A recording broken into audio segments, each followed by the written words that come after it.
Hello and welcome back to the channel. My name is Mike Rambuya, and today we're going to do a fun, more short video, mainly discussing the 5 things, accumulatively, not 5 for Digimon, not 5 for Lorcana, which are the 2 main card games I cover in this channel. Um, just some things I want to see, hopefully in 2025.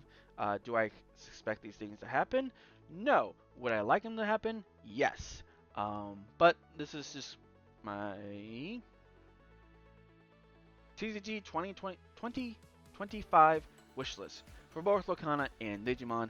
And we're going to start with the most obvious and one I want for both, and that is a digital client. Uh, I would love a digital client to be in this game, or made for this games, fully supported by Bandai or by Ravensburg, um, for Lorcana. I just think it helps with the growth of the game and keeps the game going, especially for those who may not have access to a game store, or the game store may not have the community around it built to play major events or to have this game be as big as it's supposed to be. I think this is a great way to keep players involved in the game, especially between like tournaments and whatnot. Also, a way to get players into the game for free. I think if you make a free client and you do, Digimon has like a training app, or has an app, and it just like how to play app. A lot, Bandai does that for a lot of their card games. I think that, but do that, but on the PC, but make it free, and like, cause like Magic Arena and Pokemon and Yu-Gi-Oh, and Shadowverse, and I can go on and listen. They have clients that they're free, and they give you a bunch of starter decks, and they give you a way to get into the game, and then earn, and then you play the game, and you earn in-game currency, and then you can buy packs or buy cards or grind for cards and stuff like that. Um, Maybe I do have an idea to do like TCG client reviews, and like when I get done reviewing all the clients I want to do a video of like, here's what I would do for Digimon or Lorcana, and kind of like take ideas and rate them like that, because I do think it's very important to TCGs to have multiple ways to play your game, whether it's like Magic has like Spell Table, um, Magic Arena. There's been like the Magic like 2021 games that were on Steam that had all cards like that. Pokemon has like Pokemon Pocket now and the Pokemon Live TCG apps, and there's ways to collect cards and play games on both.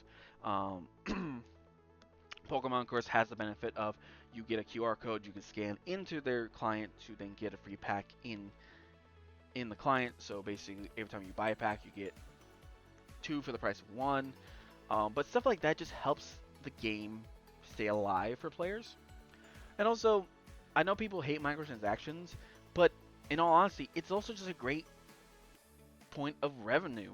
I mean, Pokemon Pocket right now has microtransactions. You can buy gold and stuff like that. But like Magic Arena and Yu-Gi-Oh and Shadowverse all have extra currencies that you can buy, which then gets you more exclusive items. So as a company, yeah, it's another avenue. It's another revenue. Um, as much as I hate microtransactions and in your face, as long as you make the in-game currency like grindable, I have no problem with microtransactions. It's another point of revenue. It's just missed out money from both Lorcana and Digimon TCG. But yeah, no, a digital client in 2025 from either of these card games would definitely make my year a bit better, because having alternative, easy ways to play these games is super important to keep them alive.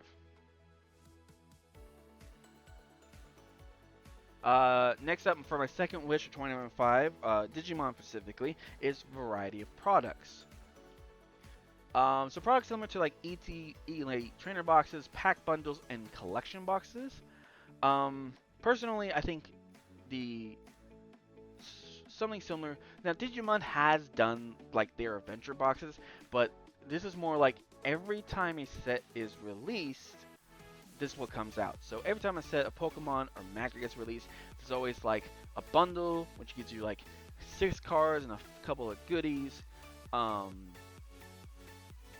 a pre-release bundle, and then for Pokemon, there's an Elite Trainer box that gives you like 8 packs, the energies, uh, sleeves, card dividers, a storage box. I think stuff like that, people, I personally like collecting, but I'm also a bit of a dice goblin, so I like the little dice that they come with.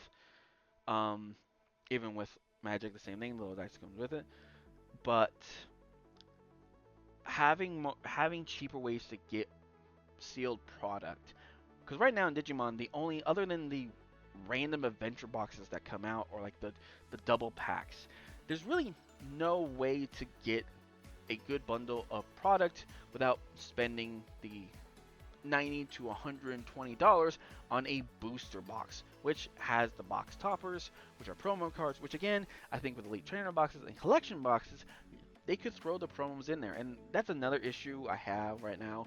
I don't necessarily chase promo cards, but promo cards are kind of obnoxious right now. They're only as like box toppers or event cards, which is fine. The whole point of promo cards, but it's crazy because Pokemon has all these like collection boxes like Zapdos EX or Skeledirge EX tins or whatnot, where you can get these promo cards, and it just makes it more accessible. And again, get the promo card, get like 5 packs, everyone would be happy. Again, they've done that with adventure boxes and gift boxes to where it was alt art promos and stuff like that. But the promos, especially like Miasmon X, Miasmon X just came available to us because they did a special a, a set where basically all the limited cards were put into a tiny box. Personally, if you just put that in like regular product that people can go out and buy, I think would just be better rather than either you buy a handful of packs or you spend $100. You still spend the money, but like for Lorcana, I really necessarily don't care because it is my second game. But Lorcana, I personally never feel the need to buy a booster box because a every set comes out with 2 starter decks. The starter decks are made with cards from the set, so if I buy both starter decks, I get a good number of the cards from that set. I even get some reprints from previous sets, and each starter deck does come with start with a booster pack. So there's already 2 booster packs plus a good stack of cards there. Plus, I usually get the treasure trove, which is basically Lorcana's version of the ETBs, which comes with like 8 packs. So 6 to 8 packs. Right there, I have 10 packs, and I've spent $70, $80, so the equivalent. But I feel more bang for my buck, and a little bit more control. But that's just me. Cheaper ways to get to the product. That's no benefit, because not everyone wants to buy a booster box, but sometimes you have that itch. You just have that little itch, and you kind of like, what, if I spend $50, $50. Oh, there's 6 packs. I'm good. It's kind of how I feel about Lorcana. Lorcana kind of just usually once the package I get from the star decks and the booster boxes, I'm usually good. With Pokemon, I usually just buy an Elite Trainer box. I open the packs, and usually I'm good with that as well. So it's just like, hey, I want to collect the cards. I'm still going to buy most singles, but I have a little itch to open up packs, and I think that's just a better way to do it. And opportunities for reprint of cards. This is a major thing in Digimon. I do not. So right now, Digimon has a block system. Basically, it's like 3.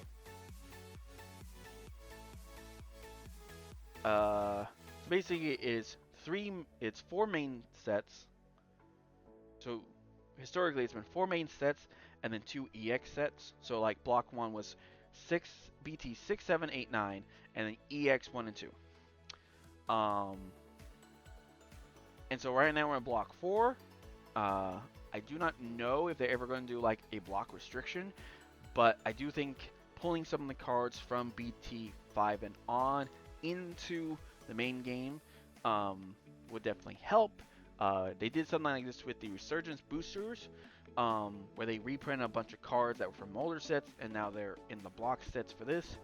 Um, I think they do that more, and even if they do that as just like their smaller product, uh, I think it'd be helpful. I know a lot of people definitely like seeing the cards come through. But still about products I wish to see, we'll go over to Lorcana for my third wish, another quest. So Lorcana, back in the Return of Ursula set, they did a what they call a Illuminator's Quest.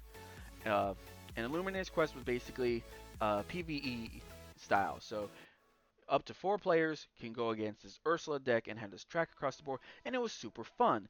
I hopefully we get it in the Reign of Jafar. So there is actually like an overall story in Lorcana right now. Based on some of the card text and some things we've seen, it seems like a Glim or a manifestation of Jafar is also looking for this artifact. Um, so I'm hoping we get another Illuminated case with Reign of Jafar. I personally liked it. I haven't played all through all 4 levels yet, but I do think it's just a fun way to do it. Not to mention it can be set up as a board game, so you have friends over. Maybe they don't like playing Lorcana regularly, or you want to introduce them to Lorcana, but not as a hey, this is a you versus me deal, but hey, let's all work together and fight. You know, this universally loved villain. I think that would be a great way to get players into the game. But I do hope it comes with better packaging. I was a little disappointed in the packaging of the Illuminator's Quest because there wasn't any like nice way to like reseal it because you had like pop little tokens off the side. So I do hope that in the future, uh, with the Illuminator's Quest, they actually come in like their own slightly different excuse me, um, treasure trove box, and that way you can pack them up in, and if like, oh, you have friends come over, you can unpack it, and it's all right there. Um, yeah, so Luminous Crate is fun because it comes with 2 pre-built decks that so you and a friend can play, but you can also use your own deck against this one. And I do want to do some fun stuff in the future with Luminous Quest. But for now, I hope another one comes out in Reign of Jafar. I think it'd be perfect time to do it.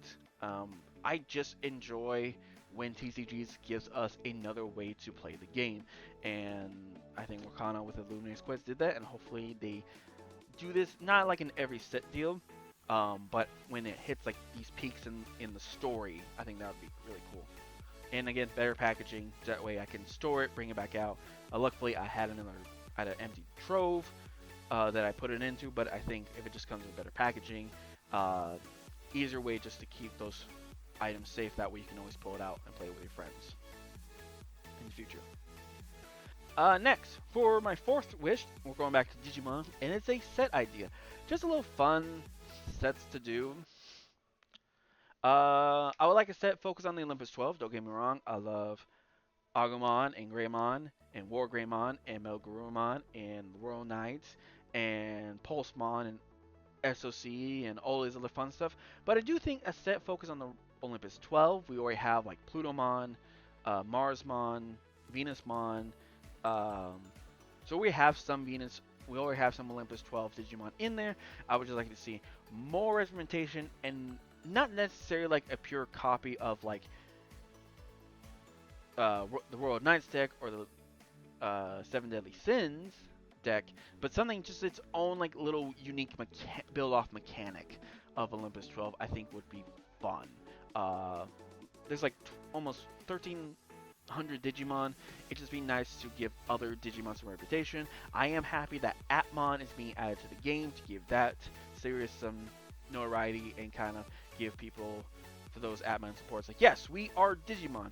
I don't know why people are like, oh, Atmon are not Digimon. First, they have the same almost name convention, and plus, like Agumon, I think appeared in the series, so I don't think it's a big jump to add them to TCG and with their own unique mechanic.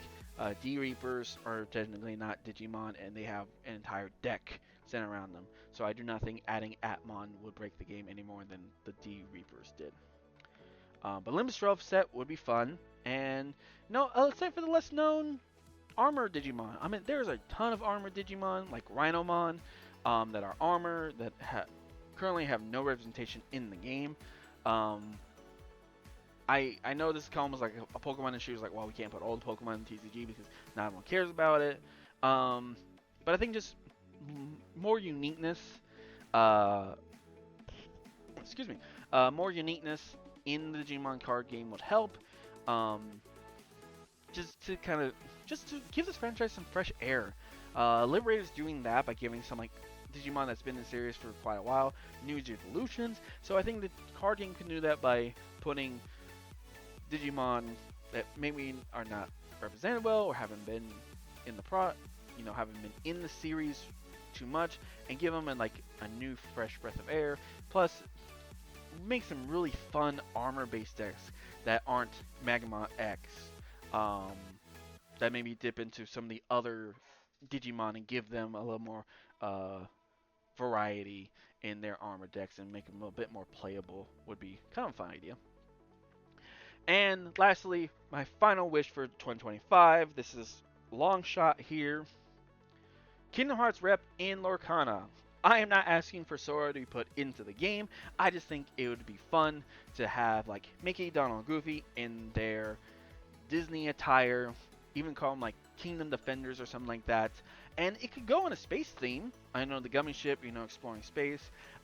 Space theme would not be far off in Lorcana because we do have aliens. So we have, thanks to Lilo Stitch and Treasure Planet, we kind of have like the alien architect in the game. So I do not think it's like far off for somewhere point in the story to then like we're zooming off to space to stop something. I don't think it's to be too far off Lorcana, given we have some space themed characters in Lorcana, so I don't think it'd be far off to like, oh, now the threat of like the Floodborn have gone to the space, or is there? I can't think of any major space enemies from movies, but I mean a Wally deck. That would be also a good time to introduce Wally into the set as well. Uh, and stuff like that. So that's what I'm thinking. Do I expect Kingdom Hearts to happen? No, but I'm also a Kingdom Hearts fan, and I'm in a little bit of a drought because the mobile game's been delayed, and we have no news on 4. So Lorcana, please give me my Kingdom Hearts fix. But anyway, those are my 5 wishes for Digimon and Lorcana over the next year. We'll see what happens. But in the meantime, thank you guys very much for watching. If you have any wishes for your TCGs in 2025, hopefully one to be made or one to get better, you can put it down in the comments below. And until next time, may you both be blessed, be safe, and have fun. Bye-bye.